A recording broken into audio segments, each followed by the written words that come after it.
Halo, Assalamualaikum warahmatullahi wabarakatuh.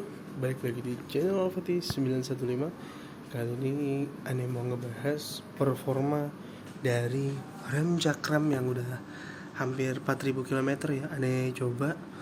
Dan ternyata performanya jos banget. Ini pakai punya PCX 150 yang non ABS. Kalau inti untuk ininya ini pakai spin. Jadi ini pakai Suzuki Spin tapi ini dibalik. Karena kan kalau Suzuki Spin aslinya kan kesana kan. Nah itu bener kayak gini tampilannya, cuman ini dibalik, makanya matanya begini.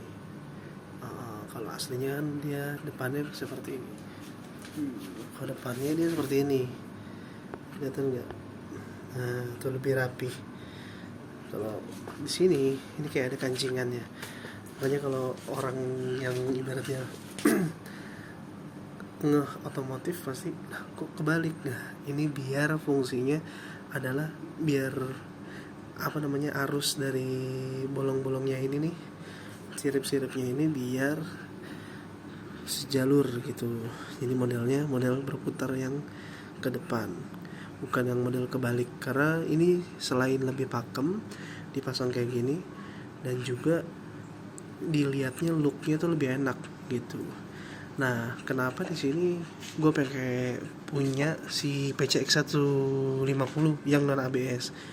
Karena menurut gue di sini kan kalau yang punya si Suzuki Address itu kan satu piston. Satu piston, sedangkan ini udah dua piston. Bayangin kalau misalnya lu megang barang gitu pakai dua jari gitu. Nah, itu gimana dibandingkan yang 4 jari gitu, di empat-empatnya kanan kiri 4. Itu lebih pasti cengkramannya lebih kuat dibandingkan megang pakai dua jari gitu. Dan namanya pemasangan kayak gini kan pasti ada kekurangan kan.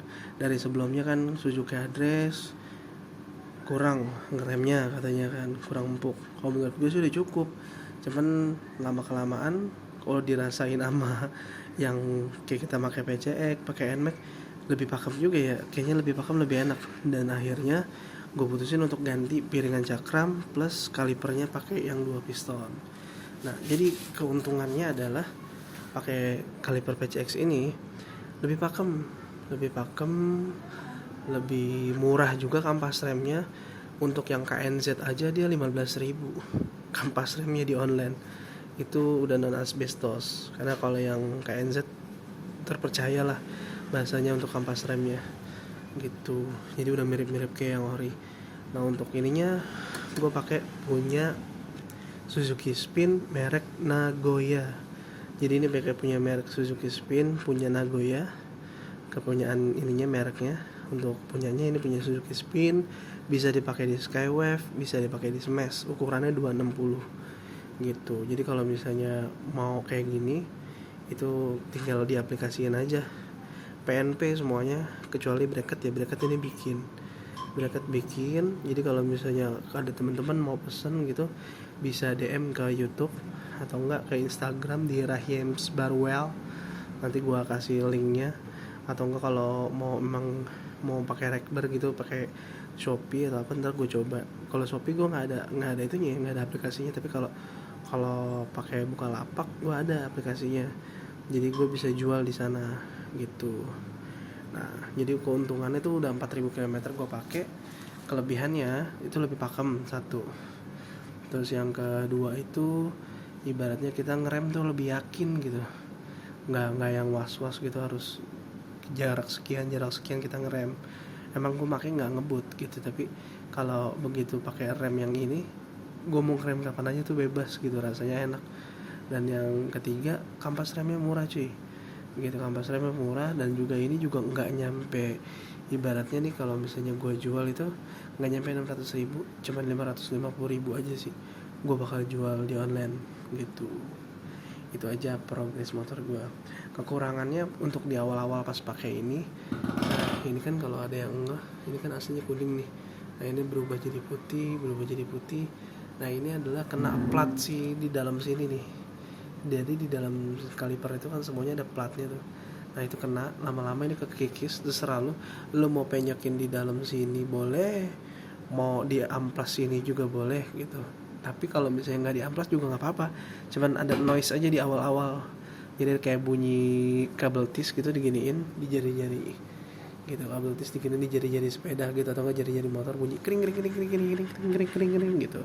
Kalau awal-awal sih memang agak sedikit ganggu ya, tapi pas begitu udah pakai udah lama gitu, itu udah gak ganggu lagi karena suaranya hilang karena ini udah kekikis gitu. Kalau mau diamplas juga nggak apa-apa pakai amplas kasar, toh juga nggak ngurangin dari performa kan, kecuali ininya yang diamplas karena ini bagian atasnya, jadi nggak ada masalah gitu. Mau diamplas di sini boleh, mau ditekuk di sini juga boleh, tapi kalau gue sih daripada nekuk sini mendingan biarin aja sih, atau enggak kalau sarannya gitu mendingan diamplas sininya gitu. Nah jadi itu yang pergantian untuk rem depannya, jadi lebih pakem, lebih yakin, dan juga murah meriah. 550.000 udah dapat piringan cakram, udah dapat bracket, udah dapat kaliper PCX. Jadi tinggal pasang aja, plug and play langsung.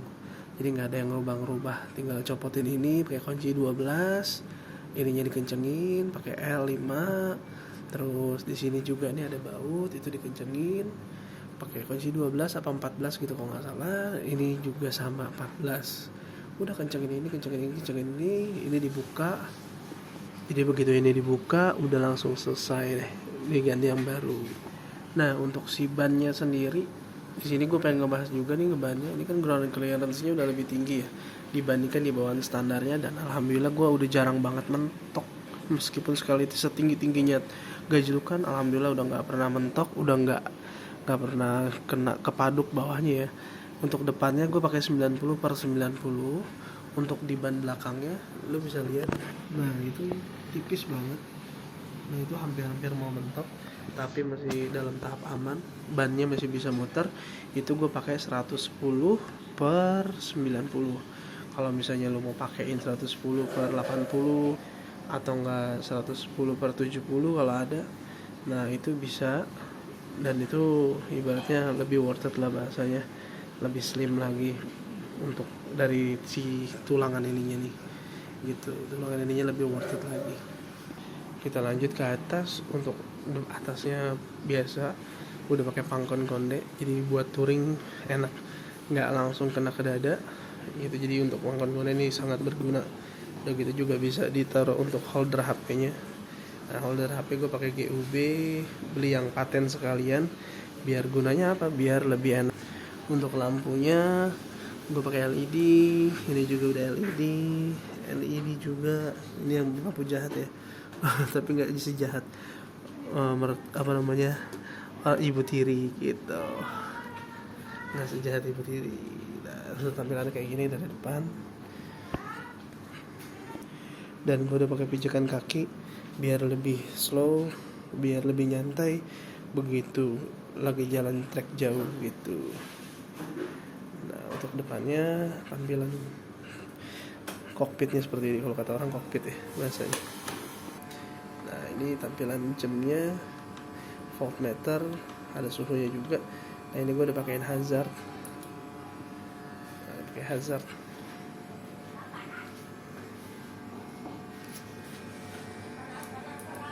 Nah, pakai hazard gitu. Tapi udah pakai hazard. Untuk yang lainnya standar, ininya standar, ini juga standar, ini standar. Paling tambahan ini. Nah ini pak untuk saklar on off. Nah untuk yang ngikutin channel Aneh dari awal sampai sekarang, nah ini untuk strippingnya itu udah gantian. Jadi Aneh pakai yang special edition. Kalau nggak salah itu keluaran 2017 kalau nggak salah. Pakai yang special edition. Ini sebenarnya untuk warna putih, tapi Aneh taruhin di sini ternyata cocok. Wah, udah terus jadinya. Ternyata bagus, dan banyak yang nanya ini stiker apaan gitu kalau di jalan. Nah untuk bawahannya CVT untuk perubahan CVT nggak ada. Gue pakai di roller aja, pakai yang di 8 gram. Kalau untuk ininya pakai kampas gandanya, udah cuman itu doang. Roller kampas ganda yang gue ganti. Kampas ganda pakai punya Daytona, merek Daytona pakai punya Bit Karbu gitu. Untuk tampilan belakangnya udah ala Eropa. Nah tampilannya seperti ini. Adalah Eropa, dan ini yang gue kasih tahu bannya lebih gambot ya, jadi lebih gede, lebih keker, dilihatnya juga lebih enak sih. Pakai 110/90. Nah, syaratnya kalau udah ban gede kayak gini, rollernya di-upgrade jadi 8 gram. Kalau nggak di-upgrade pakai 8 gram, itu nggak bakal bisa. Ibaratnya si tarikannya tuh jadi lemot gitu. Jadi untuk ngimbangin ya tetap rollernya itu harus pakai 8 gram. Ini tampilan dari belakangnya seperti ini.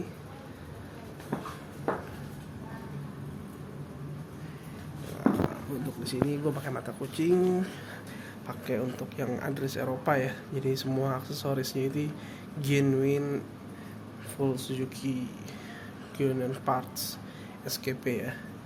Untuk ininya masih standar, semuanya standar, udah nggak ada lagi yang dilebih-lebihin. Semuanya LED, lampu dan ini ya, kecuali ini bohlam sen kanan kiri buat pemberat. Untuk di sininya juga udah pakai LED. Nah, tampilannya seperti ini. Kalau nyala malam gitu, tampilannya seperti ini. Kalau direm dia ngedip-ngedip. Nah, untuk di sini gue tetap pakai lampu sen. Gue nggak mau ngerubah jalur kabel karena biar nggak kebanyakan di otak-atik gitu. Pengen sebenarnya gue jadiin lampu pantang kayak gini, lampu belakang, jadi kalau direm dia nyala. Tapi itu kebanyakan ngubah, akhirnya gue putusin udah biasa standar gini aja.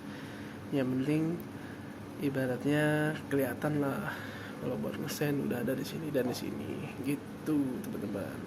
Untuk tampilan di sini juga lampunya udah LED.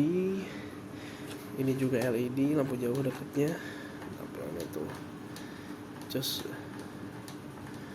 lampunya terang, kalau malam jadi terang banget gitu. Udah lama ditambahan di sini deh charger HP, jadi biar kalau lagi jalan jauh nggak galau ya kan, nyari-nyari apa jasan gitu. Untuk tampilan bagasinya seperti biasa, lega banget, hampir 21 liter, 20,5 liter kalau nggak salah, apa 2,7 liter gitu, pokoknya hampir 21 liter. Yang penting helm RC7 itu masuk di sini gitu. Untuk tangkinya itu 5,1 liter, 5,2 liter, 5,2 liter. Untuk tangkinya 5,2 liter. Tapi gue pernah ngisi itu pernah di 53, 54, itu bener-bener sampai mau habis banget gitu. Tapi kalau untuk injeksi jangan dibiasain bensin sampai habis. Oke, itu aja tampilannya seperti ini. Nah, segitu dulu perkembangan dari Suzuki Address gue. Apabila kalian suka dan juga senang channel ini, jangan lupa di like, komen, dan subscribe yang baik semuanya. Jangan lupa sholat 5 waktu, karena sholat 5 waktu itu wajib. Nonton juga kalau bisa wajib juga, jadi biar seimbang dunia dan akhirat ya. Oke, sekian dulu, kurang lebihnya mohon maaf. Sehat, berkah, lancar selalu rezeki buat kalian semua. Assalamualaikum warahmatullahi wabarakatuh.